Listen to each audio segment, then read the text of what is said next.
The information provided in this podcast is for general information purposes only and should not be considered as personal advice. Always consult with a qualified professional or expert in the relevant field for personalized advice tailored to your specific situation. Look, I think it is one of the most important insurance policy that I feel that most businesses need. Basically, what key person insurance is to cover that key person who brings in the revenue or perhaps is key to viability and success of that business. So if we were to remove that key person today, whether it be the sales, whether it be the director of the company, or any other person that brings in value or technical aspect to the business, if they were not there today, what does that look like for the business? So there are your key people. To ensure that that key person is still there, you need to make sure that they cover them.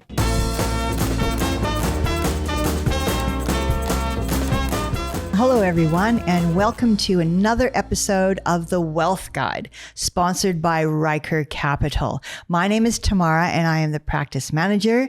Here with me today on the couch is our senior advisor, Regmi. G'day, Tamara. Welcome. Thank you for joining me today. No problems at all. I know you're very, very busy.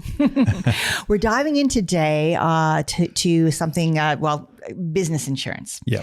Now, just to kind of set the tone, you do have a lot of clients who are business owners as well. Yep. And really, I know we were speaking about the importance of when you work with clients like that, there's going to be that piece of work on analyzing and working with them on their personal risks, for themselves and their family, and making sure there's a solid strategy there, and not mixing it up with really analyzing their business, identifying risks, and making sure there's a risk management strategy for the business as well. Super important to get that right. Exactly. And I think there's a massive distinction between factors between the personal insurance and what business insurance is.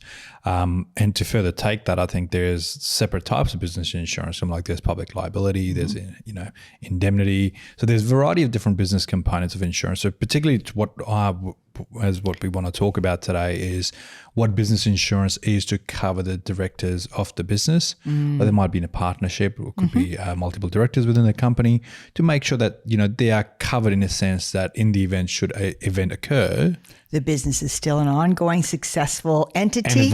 And viable, especially because people are earning livings from that, and they're building assets based on that business as well. I know we wanted to really dive into the concept of key person insurance. So a lot of people would have heard that concept. What is key person insurance, and how, when you're speaking to people in businesses, do you identify that particular risk to solve for?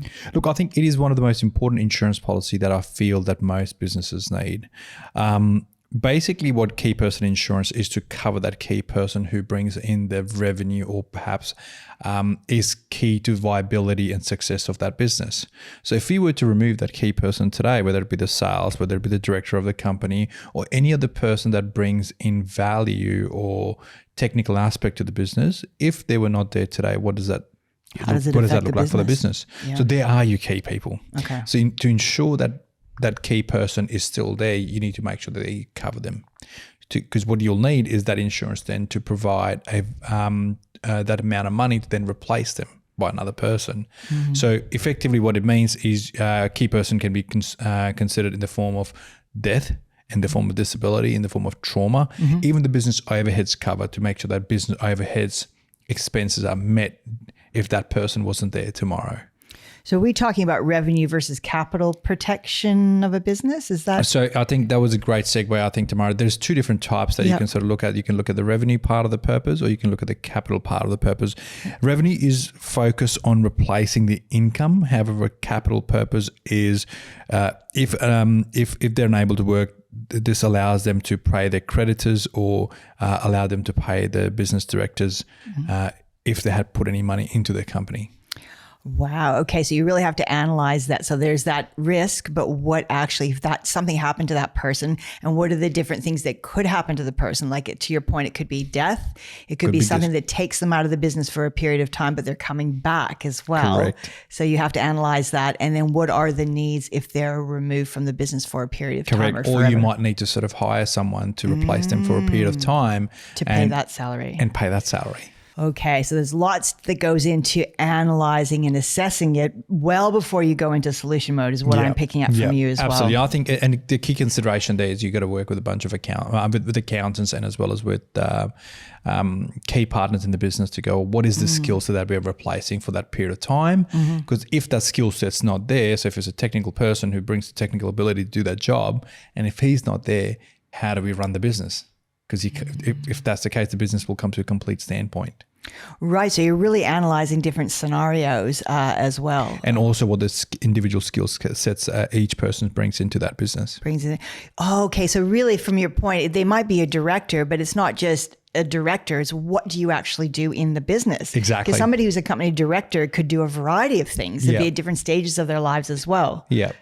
So absolutely. If I'm a director of the company and if I don't bring a whole lot of value, then I may not be the person to. You might not necessarily be a key person. All I'm doing is shuffling papers, really. Yeah, I know what you do in the business, but we won't go into that. No, that sounds good. So really, part of what you do as a financial advisor, you do the analysis, but you're definitely working with the other key professionals that have to be involved to get the assessment correct. Yeah, is that right? That may involve in a partnership format the two partners that are involved in the business, or if there are multiple directors in the business, you'll sort of sit down with the directors and what each person brings into that table and how important it is for the business.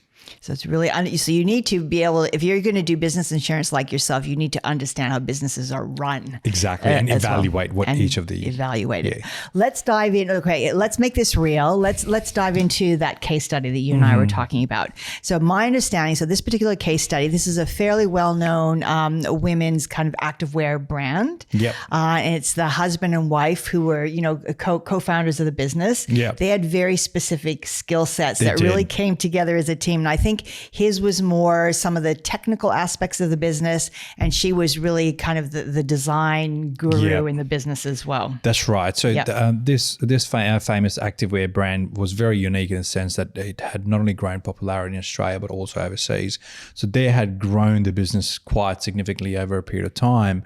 However, the part that sort of they built as the individual skill sets where he was bringing in the sales and the technical expert, whereas his wife was more the design expert as to what designs, and she had more a creative role within that business. And so they brought out, like what you said, very unique proposition to the business, which made them quite famous. Yeah. So it was the answer. It was really going in, like you said before, really understanding that was the first step. And recognizing that each part of the role is a pivotal part of the process. So they were both key people in the business. Exactly. We lose one for whatever reason, and it had okay. So you've identified that was a first step. Yep. Then how did you go to, well, how is it revenue? Is it capital? How much do we insure them? Like how do you kind of get to that So detail? effectively that part of the analysis took in a sense that if something was to happen to either of the party, how much would it cost to replace that skill set and for how long? How much would it require to perhaps train the other person in that skill set, and is that even a possibility? I was going to say, can they be trained? Exactly. Do they want to actually fulfill that? Yeah, because not only they're wearing a responsibility of a technical side, but also the design side, and sometimes they may not have that creativity aspect of it. They might not be able to do it in-house. Exactly. So then effectively to replace that person, what is it going to cost them, and for what period of time? So you got to account then for a bit of a timing side to go, well, if you need to replace that person for 10 years, 15 years, 20 years, whatever the exit plan for the business would be, and you replace you work out the value of the person or the capital need or the working capital for that period of time. Okay. So once you did all of that, so then how does that work? So then it's like, so you do that analysis, you really have to understand the business and be able to learn about the business. Yep. So then you've come up with a dollar figure, and you ended up then, of course, putting the key. So if something happened to one person, then the payout is to the business? The payout is to the business. Okay. So first thing, what you sort of, like to your point before, what you're doing is you're understanding the business valuation, see if the person can be trained. So you take various of these factors. What is some of the financial cushion we can provide in that event immediately? So you're taking into consideration these various aspects, and once you sort of worked out that aspect, with the directors of the company, you'll then go, well, okay, I would attribute X amount of dollars for a life cover, X amount of for in the event they were to become disabled, but however, we're able to return back to work in about 10 years, 15 years time. The different scenarios. Different scenarios. Okay. And if there was a traumatic event where they're suffering a significant condition whereby they had cancer, stroke, or any of those events, what does that look like? They're going to live, but they're likely not going to return to work. Exactly. Or at the capacity, at least, that they were at when it happened. Yeah. Okay. So in this event, unfortunately, husband suffered a very significant traumatic event. I was going to say, and then unfortunately something did happen. And this was after you actually, thankfully, did the work though. But, so after the policy was established, after a year and a half later, he suffered a significant event, traumatic event where he was diagnosed with cancer and was unable to work for a significant period of time. So that policy payout from a trauma was quite significant for the business, because that meant that his wife was able to sort of take on a bit of work. She was willing to take on a bit of work, but it was quite intense in a sense that she had to now look after him, run the business, but also do his part of the role. So that trauma payout allowed her to sort of get someone in the role 6 months later, because it wasn't just easy to find someone with a similar sort of skill set. I was going to say, you can have money and go to the marketplace, but sometimes that is an issue that you can't actually find someone who's ideal for a period of time. No. So she had to sort of put on that skill set for a period of time. And once she was able to find someone, she had to pay them a significant level of salary to replace that skill set. But she was able to do that. The business was able to continue on without him. And there was no effectively drop in the sales, and they were still able to perform and run the business quite well. Well, and that really, when you think about it, and combining kind of the beginning of our conversation, because I know that you did work with them on a personal level. So him having that situation triggered some of his personal insurance. Exactly. And that was used really to pay for his medical expenses. Correct. Whereas the insurance for the business went towards the business. And you weren't trying to cobble together a personal insurance claim with the business and try side. to, And I think that's actually really a key thing learning from this type of a client. But not only that, they serve different purposes. And I think this is what the key part of understanding is, that each of these policies had different part of purposes. That is, thank you for breaking that down. No It is very, very complex. And I think really, if you are a small business owner, you do want the acumen of an advisor, if you're going to go down that path, who is used to speaking with business owners and really understanding what you need to unpack before you go to solution mode to get it right. Absolutely. But it's not just small businesses. I think any small to medium to large, they should effectively look at going, well, okay, if that person was no longer there, how do I find to replace that amount of money firstly? Because if the company is valued at about $10 million and you got two directors, how will I find that $5 million to replace that? Because I will now need to buy that person out. Well, that's the thing. And before we close off too, do you find when you're starting to work with businesses, I know you get referred a lot of clients through not only brokers, but I know a lot of accountants as well. Do you find a lot of small businesses haven't thought of that and do not have it in place? And this There's is a real gap, part. Isn't there? It is a really scary part, because they have never thought about going, hey, I have to pay my business partner's spouse that amount of money because I need to buy that share out. Yeah. Because last thing they want is their spouse coming into the business who have no skill set to run that business. And don't want to be there either. They've got their own lives. Exactly. Right? So there's the last place that perhaps she wants to be, or the last place that you want that person to be who has no skill set in that business.